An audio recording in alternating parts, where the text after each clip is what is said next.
Hey everyone, it's Vito here, and as you can see, I've upgraded some equipment. You should be seeing me a little bit clearer, maybe hearing me a little bit clearer. I've switched around a couple of things, so hopefully we're gonna keep on going on this professional path that we've started. So today, Canadian whiskey. I decided to do two whiskeys. And I'm really glad I did that because the two I chose are two completely separate ends of the Canadian whiskey spectrum. One being extremely complex and surprising because it was my first time even trying it, and the other one being just, garbage. So let's get to it right away. So what I have here is the J.P. Wiser's Dissertation, which is part of their rare Cask series, bottled at 46.1%. It's mash bill, and something really interesting about Canadian whiskeys is that all the grains are distilled separately and then blended together. So the rye and corn in this blend, the rye's it's an 87% rye, 13% corn bill.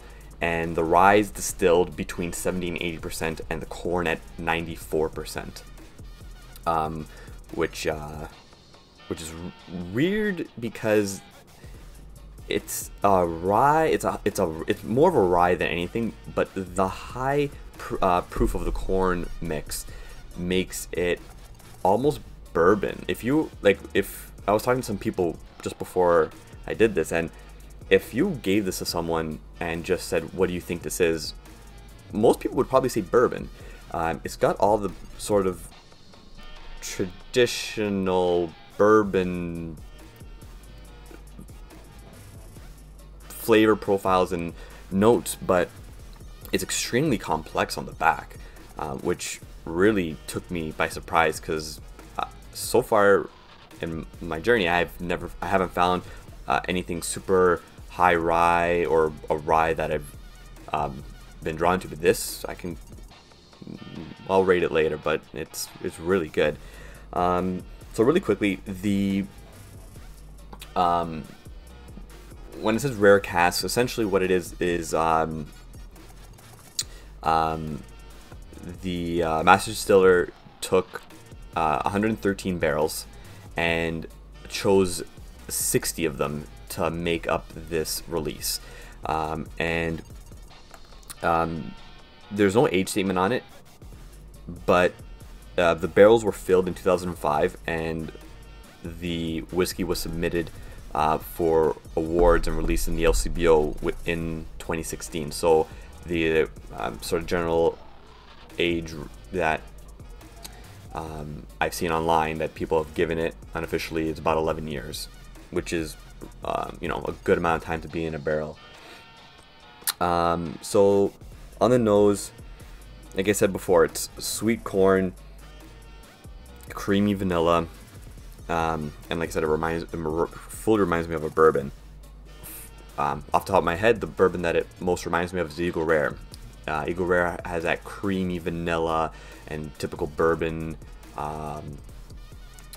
profile to it. So this one, it's not quite like Eagle Rare, but if I were to compare it, immediately I thought of Eagle Rare.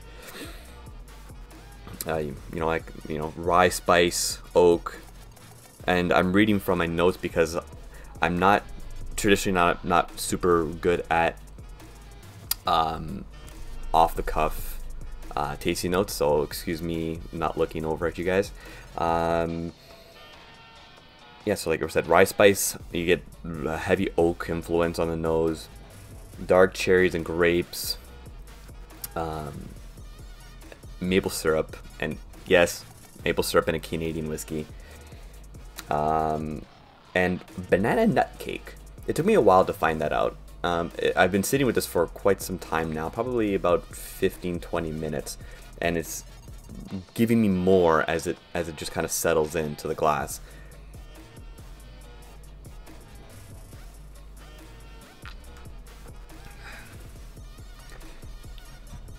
So something that I find really interesting is that right away It's sharp and spiky, but not offensively. It's rounded, but it still kind of punches you a little bit with that heavy rye, wood and cherry. That's, you know, a lot of it you'd find in bourbons. But then it falls off really subtly and into just a super long and lingering finish.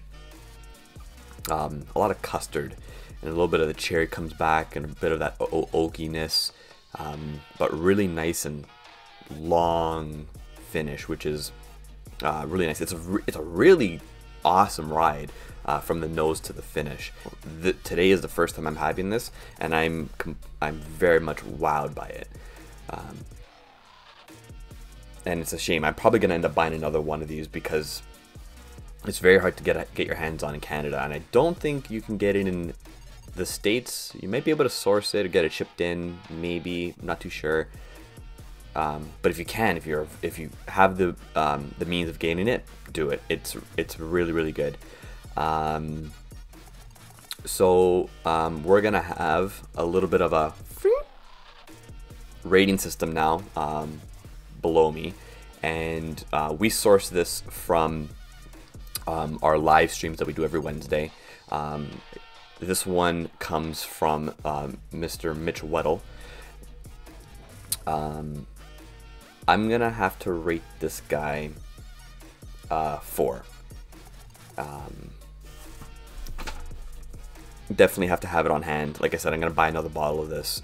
It's really, really freaking good. And the next whiskey that I'm gonna pour is the last remnants of Canadian Mist that Mr. Brad so happily gave to me, and I'm really happy that this is done. So a little bit about Canadian Mist. For the most part, a lot of the viewers are going to be well aware of the lore behind this particular whiskey. But something that we might not be all aware of is that in my research, I found out that Canadian Mist, which is the distilling factory, is located in Collingwood, Ontario. It was created by Jack Daniels and Woodford Reserve owners Brown Foreman, and they created Canadian Mist to create a Canadian whiskey tailored to American palates. So, that being said, everyone that's all up in arms that, ooh, Canadian Mist, oh god, ooh, Canadian Mist, how dare you Canadians bring this into the world? I'm gonna have to look at you Americans and just say, I think it's all your fault. That being said, it is bottled at 40%, bottled in Kentucky. It's distilled in Collingwood, and then shipped. The barrels are shipped to Kentucky for bottling, and then shipped back into Canada. But it's bottled at 40%. It's made with apparently 100% corn whiskey and flavored rye whiskey. And I'm not too sure if that's right. I read that in 2 separate places. If that's true, man, America, come on. All right, so it smells like a baby's diaper. I'll be honest, like it's just not a used one, but not a nice smelling one. Just like an old, not used, crusty baby diaper. Oh God. All right. I promised myself I'd never drink this again, but you know, for you guys.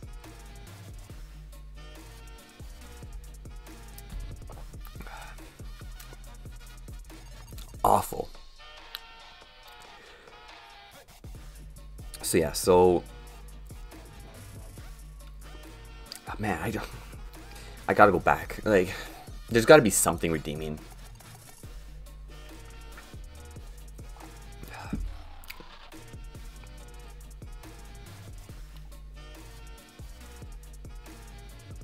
There really isn't. It just doesn't taste good. It just really doesn't. Excuse me while I just force this down.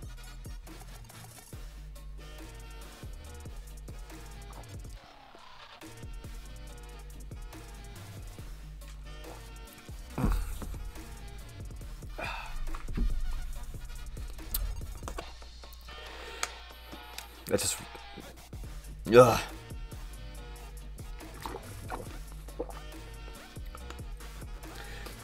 Reminds me of my early 20s, just when I would just ingest any alcohol, and yeah, no, just a whole lot of nope. So let's do that one more time. Bing. This is a 1.5. And I say that only because I'm sure there's some people that may enjoy it, and I'm never gonna buy a bottle. So unless I get a sample given to me, which I really hope that never happens again, I may try it as a mixer. It's not completely undrinkable. Like I said, if I was in my early 20s again and didn't know up from down, I'd probably drink it and just, you know, get drunk off of it, if you can get drunk off of it. So yeah, so that concludes today's, or I guess this week's review. Hope you guys enjoyed it. If there's anything that you guys have for suggestions, something that you want me to review, I'll see if I have it. If I have it, I'll review it. If I don't have it, I'll see what it costs up in Toronto. If it meets the budget, I'll do it. If it doesn't, we'll just have to wait. So yeah, so I'm glad you guys are here for the ride with me, and Brad and Josh as well. So in the meantime, I'm gonna finish off this dissertation and hopefully get the taste of Canadian mist out of my mouth. And until next Sunday, cilantro.